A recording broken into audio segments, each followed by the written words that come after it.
menya impeta z'ishimwe mu Rwanda. Buri tariki ya mbere Gashyantare ni umunsi w'intwari z'igihugu. Ese waba uzi impeta z'ishimwe zihabwa izo ntwari? Ikaze kuri umuyoboro JDS uburyohe bw'imyandiko. Reka duterure tubabwira ko urwego rushinzwe intwari z'igihugu, imidari n'impeta by'ishimwe rufite mu nshingano kugira uruhare mu igenwa rya politiki yerekeye intwari z'igihugu n'itangwa ry'impeta z'ishimwe, kugaragaza no gushyira ku rutonde abakwiye kugirwa intwari z'igihugu n'abakwiye guhabwa impeta z'ishimwe.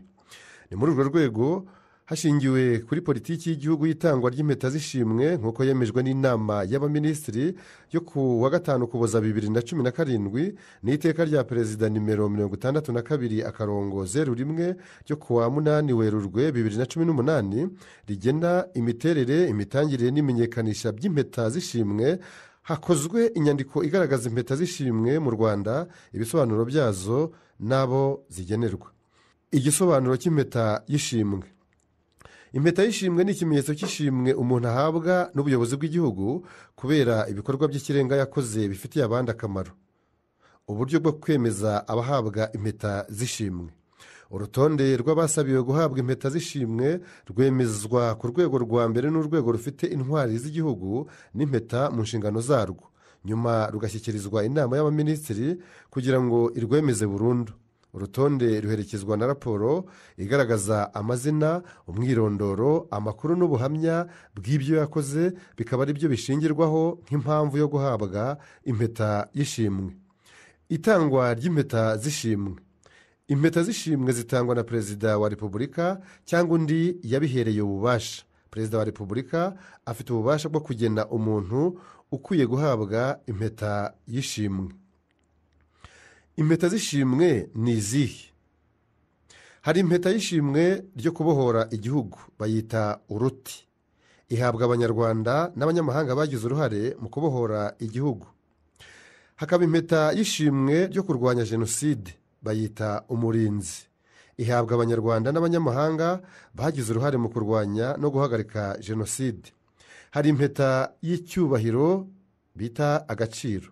Ihabwa umuyobozi w'igihugu cyangwa uwa guverinoma w'umunyarwanda cyangwa w'umunyamahanga, umukuru w'umuryango mpuzamahanga cyangwa umuyobozi wo ku rwego rw'ikirenga wakoze ibikorwa by'indashyikirwa biteza imbere inyungu z'u Rwanda cyangwa iza Afurika muri rusange mu rwego rwa politiki, urw'ubukungu n'urw'imibereho y'abaturage cyangwa urw'umuco cyangwa ibindi bikorwa rusange cyangwa iby'abikorera by'ingirakamaro. Hari impeta y'ubucuti bita igihango. Ihabwa umuntu cyangwa itsinda ry'abantu bagaragaje ibikorwa by'indashyikirwa mu gutsura umubano n'ubutwererane hagati y'u Rwanda n'ibindi bihugu, kandi watumye u Rwanda cyangwa Afurika bigira isura nziza ku rwego mpuzamahanga. Hari impeta y'umurimo, bayita indashyikirwa. Ihabwa umuntu cyangwa itsinda ry'abantu bagaragaje ibikorwa by'intangarugero birimo guhanga ibishya bizamura iterambere ry'igihugu. Hari impeta y'umuco bita indangamirwa.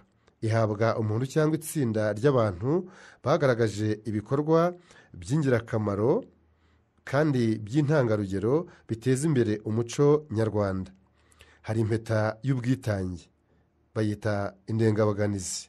Ihabwa umuntu cyangwa itsinda ry'abantu bakoze ibikorwa mu buryo bw'intangarugero birimo ubwitange buhebuje, batitaye ku buzima bwabo kugira ngo bakize umuntu umwe cyangwa benshi. Icyitonderwa: impeta z'ishimwe zivugwa muri iyi nyandiko ni izitangwa ku rwego rw'igihugu na nyakubahwa Perezida wa Repubulika cyangwa undi abihereye ububasha. Ntibibuza ko izindi nzego zishima abakoze ibikorwa by'ingirakamaro ku nzego zitandukanye. Ubutaha tuzareba intwari z'u Rwanda. Impeta z'ishimwe ni izihe? Hari impeta y'ishimwe ryo kubohora igihugu, bayita uruti. Ihabwa abanyarwanda n'abanyamahanga bagize uruhare mu kubohora igihugu. Hakaba impeta y'ishimwe ryo kurwanya jenoside, bayita umurinzi. Ihabwa abanyarwanda n'abanyamahanga bagize uruhare mu kurwanya no guhagarika jenoside. Hari impeta y'icyubahiro bita agaciro.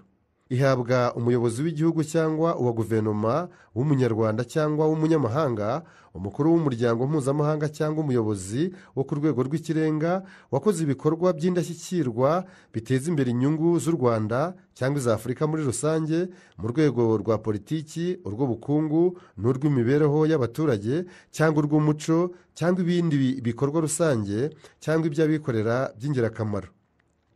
Hari impeta y'ubucuti bita igihango, ihabwa umuntu cyangwa itsinda ry'abantu bagaragaje ibikorwa by'indashyikirwa mu gutsura umubano n'ubutwererane hagati y'u Rwanda n'ibindi bihugu, kandi watumye u Rwanda cyangwa Afurika bigira isura nziza ku rwego mpuzamahanga. Hari impeta y'umurimo bayita indashyikirwa, ihabwa umuntu cyangwa itsinda ry'abantu bagaragaje ibikorwa by'intangarugero birimo guhanga ibishya bizamura iterambere ry'igihugu. Hari impeta y'umuco bita indangamirwa, ihabwa umuntu cyangwa itsinda ry'abantu bagaragaje ibikorwa by'ingirakamaro kandi by'intangarugero biteza imbere umuco nyarwanda. Hari impeta y'ubwitange bayita indengabaganizi, ihabwa umuntu cyangwa itsinda ry'abantu bakoze ibikorwa mu buryo bw'intangarugero birimo ubwitange buhebuje batitaye ku buzima bwabo kugira ngo bakize umuntu umwe cyangwa benshi.